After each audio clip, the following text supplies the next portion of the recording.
बिहार चुनाव के रिजल्ट आए और उसके बाद लालू परिवार में जिस तरह से सिरफटौल शुरू हो गया, यह कोई ऐसा पहला मामला नहीं है। भारत में आप देख रहे होंगे कि जो डायनेस्टी पॉलिटिक्स है, खासकर परिवारवादी जो डायनेस्टी पॉलिटिक्स है, वो धीरे धीरे लड़ रही है, झगड़ रही है, आपस में परिवारों में टूट हो रही है और अपने समाप्ति की ओर भी आगे बढ़ रही है। उसमें सबसे बड़ा कारण यह है कि जो टैलेंटेड लोग हैं, जो वाकई में अच्छा कर सकते हैं, उनको किनारे कर देना और अयोग्य लोगों को मौका देना, इसके वजह से परिवारों में टूट सामने आती है। वहीं साथ ही साथ सबसे बड़ा कारण जिस तरह से प्रधानमंत्री नरेंद्र मोदी और उत्तर प्रदेश में मुख्यमंत्री योगी आदित्यनाथ परिवारवादी राजनीति के खिलाफ अपनी बात कहते हैं, वो जनता को ज्यादा अपील करती है। और यही वजह है कि बिहार हो, उत्तर प्रदेश हो, महाराष्ट्र हो या फिर भारत में कहीं और, जो डायनेस्टी पॉलिटिक्स है वो धीरे धीरे अपने ढलान की तरफ आगे बढ़ रही है। और इसी बात की जानकारी के लिए, इस पर चर्चा करने के लिए हम आम लोगों के बीच में आए हुए हैं। हम कोशिश करेंगे कि लोगों से बात करें और उनसे जानने की ये कोशिश करेंगे कि क्या उनका कहना होता है। यहाँ तमाम जो बच्चे हैं, पहले से सबसे पहले जेनजी जनरेशन की बात होती है।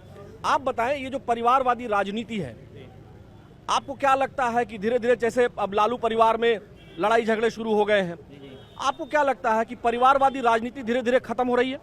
जी, ये गलत बात है। मतलब कि भाई भाई आपस में दूर हो जा रहे हैं राजनीति की वजह से।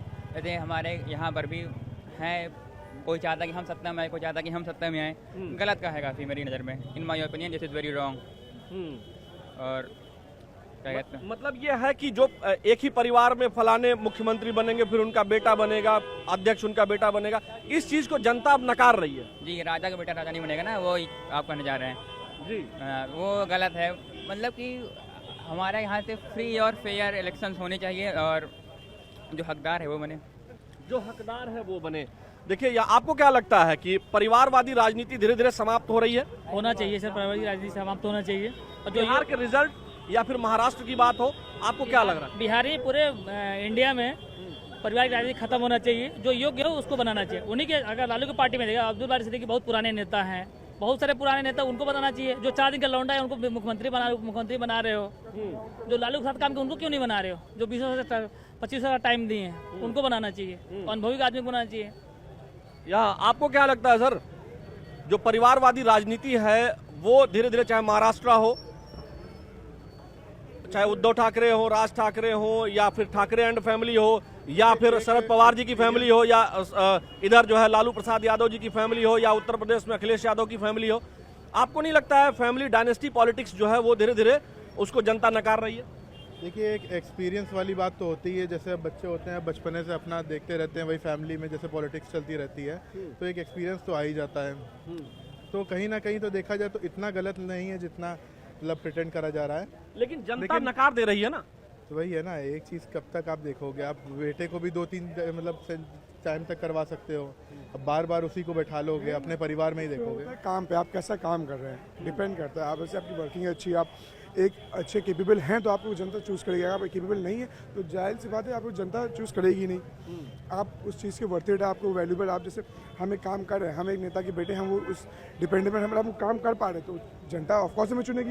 चूंकि आप लोग जेनजी जनरेशन के लोग हैं, युवा हैं, आपको नहीं लगता है कि ज्यादा अपीलिंग नहीं हो पा रहा है इन लोगों का कहना, इन लोगों की बातचीत उतना अपील नहीं कर पा रही पब्लिक को, और यही वजह है कि अब जनता जो है परिवारवादी राजनीति को नकार रही है?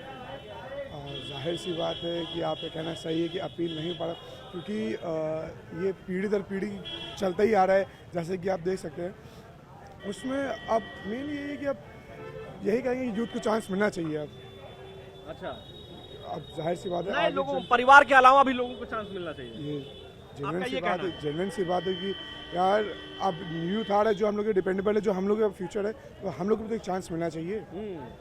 देखिए, एक ही फैमिली के लोगों को लगातार लोग नहीं पसंद कर रहे हैं। विनीत जी, आपको क्या लगता है कि बिहार का इलेक्शन हो या इसके पहले महाराष्ट्र में, या भारत के स्तर पर देखें तो जो कांग्रेस की फैमिली है, या लालू यादव जी की फैमिली है, या फिर उत्तर प्रदेश में बहन कुमारी मायावती जी की फैमिली में आनंद जी को प्रमोट करने की बात हो, या उत्तर प्रदेश में अखिलेश यादव को, आपको क्या लगता है कि जो फैमिली पॉलिटिक्स है उसमें अब लड़ाई झगड़े बहुत शुरू हो गए हैं। देखिए, इन 3 परिवारों ने, जैसा कि अभी यूपी में कहा गया कि अप्पू, टप्पू और पप्पू, इन तीनों के परिवार ने बेड़ा गर्क किया। बिहार सहित पूरे देश का इन लोगों ने बेड़ा गर्क कर दिया है। सिर्फ और सिर्फ पीडीए के नाम पे अंत्योदय के बाधक हैं ये लोग। और बात तो पिछड़े की करते हैं, 5-5 सांसद घर में जिसके हों, वो कहाँ से पिछड़ा हो गया। पिछड़े के नाम पे अंतिम पंक्ति में खड़ा हुआ व्यक्ति, उसका कैसे हक मारा जाए, उसको लूटने के लिए ये पीडीए बनाया था इन्होंने। लेकिन अब देश की जनता जागरूक हो चुकी है, जान चुकी है ऐसे परिवारवादी लोगों को। पीडीए का फुल फॉर्म ही यही है, परिवार डेवलपमेंट एजेंसी। तो इसलिए ऐसे लोगों को अब जनता नकार रही है। जनता चाहती है कि जो अंतिम पंक्ति में बैठा हुआ व्यक्ति है, भारतीय जनता पार्टी अंत्योदय की बात करती है और अंत्योदय के उत्थान के लिए लगातार काम कर रही है। ये बताइए, प्रधानमंत्री हो या उत्तर प्रदेश के मुख्यमंत्री हो, जिस तरह से ये लोग मुखर हैं परिवारवाद के विरुद्ध, आपको क्या लगता है कि वो अपील होता है और जनता उसको पसंद करती है, उनकी अपील में दम होता है और जनता ने उस अनुसार वोट भी किया, और यही वजह भी है क्योंकि सीटें नहीं आई, चुनाव में जीते नहीं, तो परिवार में झगड़े शुरू हो गए जैसे लालू परिवार में आजकल चल रहे हैं? बिल्कुल यही हाल है लोगों का। परिवार में जब महत्वाकांक्षा अधिक हो, एक दूसरे से बढ़ करके, बड़ा भाई जो है आपने देखा, उन्होंने पत्नी के साथ उनका व्यवहार कैसा रहा तेज प्रताप जी का, और उसके बाद तेजस्वी ने जैसे अपनी बहन के साथ क्या किया। जिस बहन ने अपनी किडनी दे दी हो, उस बहन को चप्पल से वहां पर मारा गया, जैसा वो बयान दे रही है। तो इस तरीके के अपमान, महिलाओं का अपमान लगातार वो लोग कर रहे हैं।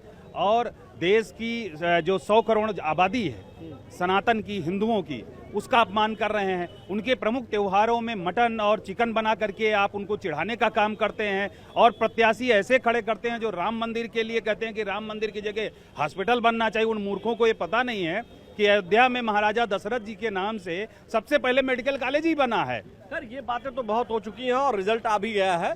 लेकिन आपको लगता है कि मतलब ये परिवारवाद का जो गुब्बारा था, अब वो धीरे धीरे उसमें कहीं न कहीं छोटा सुराग हो गया है? बिल्कुल, छोटा सुराग नहीं, बहुत बड़ा सुराग हो गया है। अब परिवारवाद की राजनीति नहीं चलने वाली है। पीडीए के नाम पे छलने वाले, ठगने वाले दलों को अब जनता बुरी तरीके से नकार रही है, और भारतीय जनता पार्टी के साथ चलने को इसलिए तैयार है क्योंकि भारतीय जनता पार्टी सबका साथ, सबका विकास और सबका विश्वास, सबके प्रयास के साथ अंत्योदय की बात करती, अंत्योदय के उत्थान की बात करती है। देखिए, यहाँ कुछ और भी युवा आ ही रहे हैं। सर, क्या लगता है आपको, ये आप यहाँ चाय पीने आए हैं, आप बताएं कि जिस तरह से परिवारों में, खासकर राजनीतिक परिवारों में जिस तरह के झगड़े हो रहे हैं, आपको क्या लगता है कि सत्ता प्राप्ति में सफल नहीं हुए और प्रधानमंत्री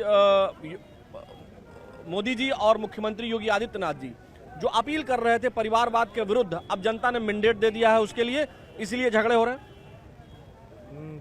जहाँ तक है, सबको कुर्सी चाहिए, सबको पावर चाहिए, सब उसी का खेल है, उसी की वजह से झगड़े हो रहे हैं। आपको लग रहा है कि परिवारवाद की राजनीति धीरे धीरे अब समाप्ति की ओर है? बिल्कुल बिल्कुल समाप्ति की ओर है। जो काम करेगा जनता उसी को चुनेगी। जो काम करेगा जनता उसको चुनेगी। यहाँ और भी लोग हैं, उधर हम चलते हैं, इन लोगों से बात करते हैं। देखिए, हम अपने कार्यक्रम में कोशिश करते हैं सामान्य लोगों से हम बात करें, जो आम लोग हैं। हम तीनों लोगों से बात करेंगे बारी बारी से।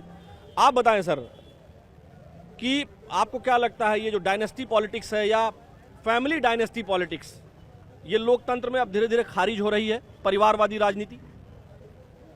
सॉरी सर, इतना मुझे आइडिया नहीं है, मैं इसके बारे में बता नहीं पाऊंगा। जैसे लालू जी की फैमिली में रिजल्ट आने के बाद लड़ाइयाँ शुरू हो गई हैं, ऐसे ही महाराष्ट्र में हुआ था, यूपी में भी चाचा भतीजा अलग हो चुके हैं, मतलब पहले हो चुके थे, और कैसे कैसे मान मनोवल हुआ। तो आपको नहीं लग रहा है कि लगातार हार, जो जनता जो है परिवारवादी राजनीति को खारिज कर रही है, इसकी वजह से परिवारों में झगड़े शुरू हो जा रहे हैं? हाँ, जैसे रिजल्ट सामने आ रहे हैं उस हिसाब से तो यही लग रहा है कि जहाँ पे हार हो रही है, फिर उसके बाद आप जो भी कह लो कि उसका गुस्सा या जो भी है वो अपने आपस में घर पे निकाला जा रहा है, या घर पे आपस में लड़ाई हो रही है। जैसे कि आजकल बहुत चल रहा है कि उन्होंने चप्पल से मारा, व्हाटएवर जो भी चल रहा है आपस में, आम लोगों के पास पहुंच चुकी है, टीवी पे है, टीवी पे है, रील्स में आ रहा है। मतलब बुरा लग रहा है? ऑफकोर्स बुरा लग रहा है, ऑफकोर्स बुरा लग रहा है। आप लोगों को भी? सभी को लगता है, किसको नहीं लगेगा, खराब लगती है चीज़।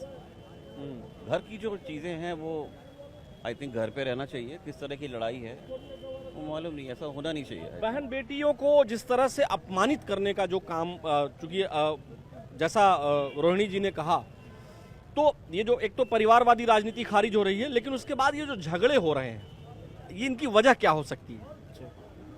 पॉलिटिक्स चीज़ ही ऐसी है, इसी को पॉलिटिक्स कहते हैं ना, कि अगर फ्रस्ट्रेशन कहीं ना कहीं निकलेगी, इसीलिए पॉलिटिक्स में मुझे नहीं लगता परिवारवाद होना चाहिए। नए नए लोगों को मौका मिलना चाहिए, और अगर कोई हार गया है या कुछ भी हो तो ये पॉलिटिक्स घर में यूज़ नहीं होनी चाहिए। I think so. तो आपको लगता है कि लोग ये समझने लगे हैं कि परिवारवादी राजनीति नहीं होनी चाहिए? हाँ?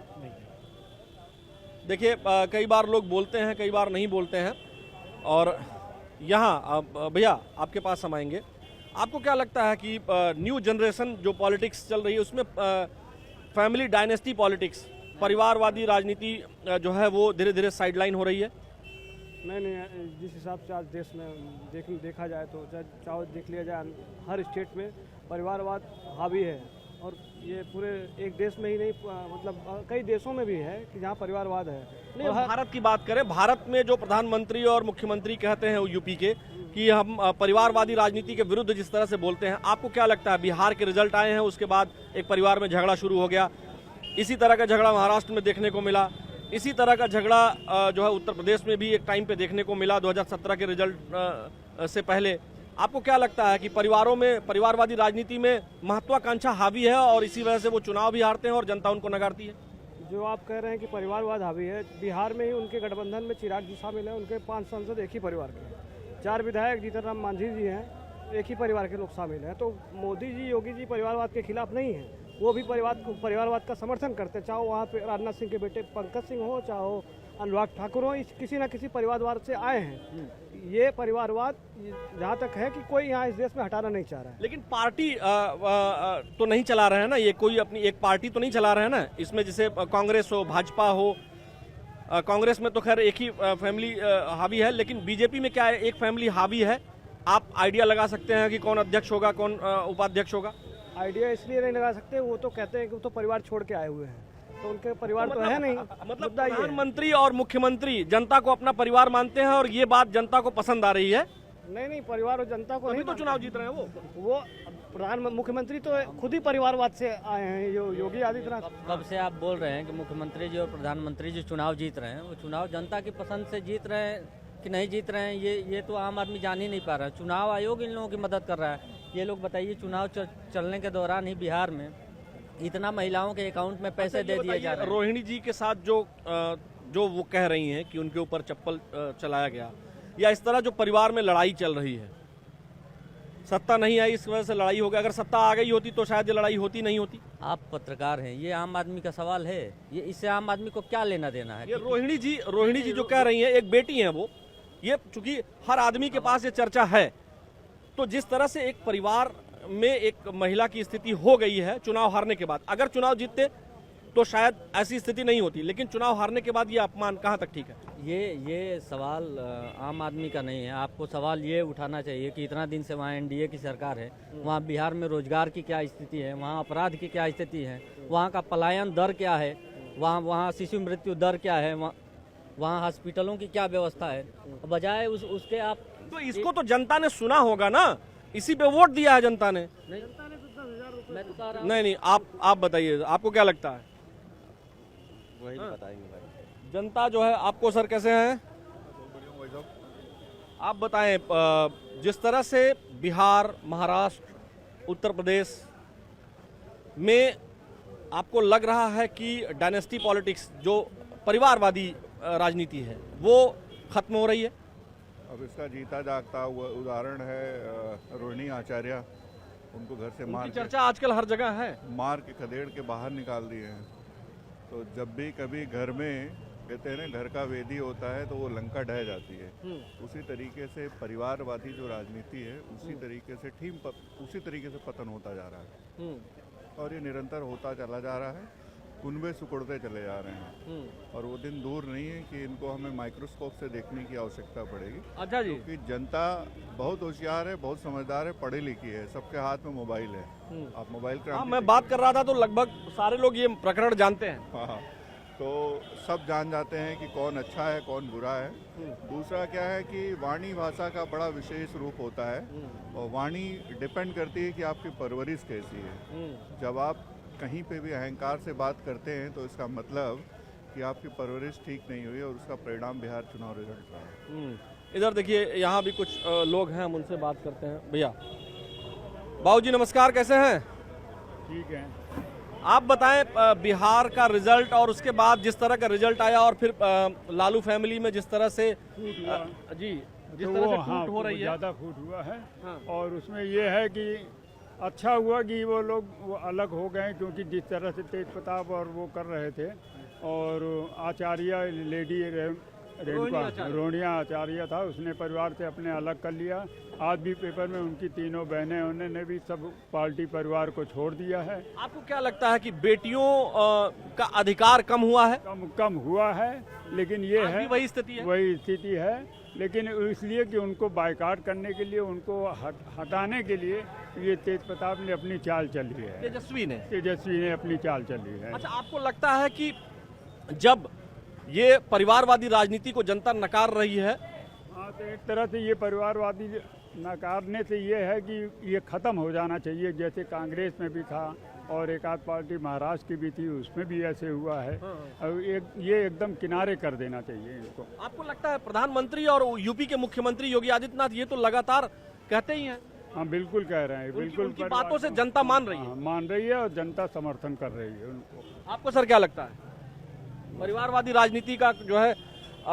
हम आपसे जानना चाहेंगे मैम, परिवारवादी राजनीति में जिस तरह से रोहिणी आचार्य जी जो लालू प्रसाद यादव जी की बेटी हैं, जिस तरह से वो परिवार से अलग हुई हैं, आपको क्या लगता है धीरे धीरे प्रधानमंत्री मोदी और योगी जी की बात जो वो परिवारवादी राजनीति को खत्म करने की बात करते हैं? अच्छा, आपको नॉलेज नहीं है। रोहिणी आचार्य जी के साथ क्या हुआ आपको पता है? देखिए, बहुत सारे ऐसे लोग भी हैं जिनको नहीं मालूम है। कुछ एक दो अधिवक्ता बंधु हैं, हम इनसे बात करके फिर अपनी बात को हम कंक्लूड करेंगे। सर आप बताएं, परिवारवादी राजनीति जो बिहार का रिजल्ट आया है उसके बाद जिस तरह से लालू फैमिली में बात चल रही है, झगड़े चल रहे हैं, आपको क्या लगता है कि चुनाव हारने के बाद परिवारवादी राजनीति को जब जनता ने नकार दिया तो परिवारों में झगड़े बढ़ जा रहे हैं? देखिए, जनता ने नकारा नहीं है, जनता ने अपना एक बहुमत जो था वो एनडीए को दिया है। ठीक है, नकारना उसे कहते हैं अगर इनके पास में कोई सीट ना मिले या 2-0 सीट आवे, लेकिन नकारना नहीं। 23 से 29 सीट जो भी लाए हैं तो इसे नकारना नहीं कह सकते हैं। अब जनता का अपना एनडीए की तरफ से रुझान था, एनडीए को उसने दिया, नीतीश को चुनना था, नीतीश को लिए दिया, और बीजेपी को चुनना था, बीजेपी। लेकिन जिस तरह से फैमिली में, लालू की फैमिली में जिस तरह से बातें शुरू हुई, झगड़े शुरू हुए, लड़ाई झगड़े शुरू हो गए हैं। पॉलिटिकल ड्रामा है ये। ड्रामा लगभग इससे 5 साल पहले भी एक बार हो चुका है। ये पॉलिटिकल ड्रामा है, ये ऐसा कोई इंडिविजुअल मामला नहीं है। लेकिन महाराष्ट्र में भी चुनाव जब हारे तो एक बार फैमिली में ड्रामा शुरू हुआ, या जिसको अगर जो आप कह रहे हैं ड्रामा ही मान लें, या 2017 के चुनाव से पहले यूपी में भी इस तरह का ड्रामा हुआ था। अखिलेश यादव से चाचा शिवपाल अलग हुए थे और उनकी फैमिली में भी पूरा ड्रामा चला जो आप ड्रामा कह रहे हैं, अगर वही मान लें तो आपको क्या लगता है कि जब चुनाव हारते हैं, ये जो परिवारवादी राजनीति जब धराशायी होती है, प्रधानमंत्री और मुख्यमंत्री जिस तरह से हमलावर हैं या अपील करते हैं कि परिवारवादी राजनीति को वो ख़त्म करना चाहते हैं और जनता उस पर वोट कर देती है, उनको बहुमत दे देती है, तो आपको लगता है कि धीरे धीरे परिवारवादी राजनीति को जनता नकार रही है और यही वजह है कि लड़ाई झगड़े हो रहे हैं? देखिए, जनता एक वर्ग ऐसा है जिसके पास कोई विकल्प नहीं है, वो परिवारवादी राजनीति को थोड़ा सपोर्ट कर रही है, बाकी पूरी जनता तो सपोर्ट नहीं कर रही है। जनता जागरूक है, जनता जान चुकी है कि किस तरह से किसको वोट देना है और किसको समर्थन करना है। एक वर्ग विशेष का एक सपोर्ट जो होता है वो परिवार राजनीति के ऊपर जाता है। ठीक है, तो देखिए दर्शकों, ये बात तो लगभग साफ है कि जो भी मैंडेट आ रहा है, चाहे बिहार का हो या इसके पहले उत्तर प्रदेश में हो या फिर महाराष्ट्र में हो या हरियाणा में हो, जहां कहीं भी डायनेस्टी पॉलिटिक्स से जुड़े हुए लोग हैं, उनको जब जनता नकारती है तो एक तरह से परिवारों में तू मैं शुरू हो जाती है। कई बार वो सड़कों पर आ जाती है तू मैं, कई बार वो अंदर खाने रहती है। लेकिन अपने हार की समीक्षा और टैलेंट को तरजीह देने की बजाय जब परिवारवादी राजनीति कायम रहती है तो लगातार हार से उनकी पार्टी का और लोकतंत्र दोनों का नुकसान होता है, क्योंकि लोकतंत्र में मजबूत विपक्ष की भी आवश्यकता है। और जब इस तरह से परिवारवादी दल काम करते हैं तो लोकतंत्र का विपक्ष भी कमजोर होता है, और ऐसा जनता मानती है। जो जनता कह रही है उसी के आधार पर मैं कह रहा हूं। कुल मिलाकर के ये जो दौर है वो परिवारवाद का नहीं है, बल्कि टैलेंट का है, योग्यता का है। जो योग्य होगा वो लोकतंत्र में अपनी पहुंच बनाएगा, और जो परिवारवाद के नाते किसी परिवार का होने के नाते मौका पाएगा वो धराशायी होगा, क्योंकि जनता अब समझ चुकी है, पढ़ी लिखी जनता है। आज की सबसे बड़ी बहस में ये बातें निकल करके आई।